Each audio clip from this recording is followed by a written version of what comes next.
मिनश्शैतानिर्रजीम बिस्मिल्लाहिर्रहमानिर्रहीम। इस्तग़फ़ार, बाज़ लोग जो हैं वो इस्तग़फ़ार पढ़ते हैं लेकिन गलत तरीके से पढ़ते हैं, और फिर गलत तरीके से पढ़े हुए इस्तग़फ़ार की वजह से उनकी जो दुआएं हैं वो कबूल नहीं होती।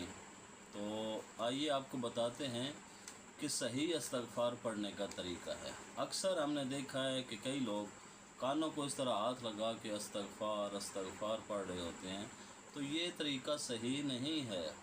इस्तग़फ़ार तौबा करें, इस्तग़फ़ार करें, लेकिन इसका ये हरगिज़ मतलब नहीं है कि आप कानों को हाथ लगाएंगे तो वो जल्दी आपकी इस्तग़फ़ार कबूल हो जाएगी।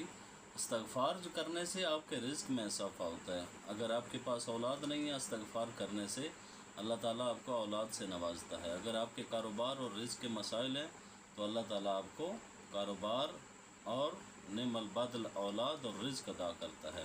तो याद रखिएगा, इस्तग़फ़ार करने का जो सही तरीका है वो ये है कि आप तस्बीह हाथ में लें, अपने गुनाहों की तौबा करें और अस्तग़फ़िरुल्लाह रब्बी व अतूबु इलैह पढ़ें या अस्तग़फ़िरुल्लाह पढ़ें और उसको तस्बीह के ऊपर पढ़ें।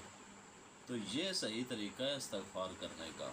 जैसा कि मौला अलैहिस्सलाम के पास एक बंदा आया और उसने कहा मौला मेरे पास रिज़्क़ नहीं है।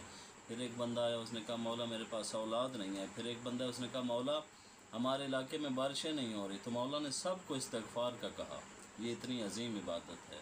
तो इस्तग़फ़ार करें, और कबूलियत के लिए शर्त है कि सिद्क़े नीयत से दिल के साथ आप सबसे पहले तौबा करें, और तौबा करने के बाद फिर आप तस्बीह के ऊपर या हाथों के ऊपर आप इस्तग़फ़ार पढ़ें। अल्लाहुम्मा सल्लि अला मुहम्मद व आलि मुहम्मद।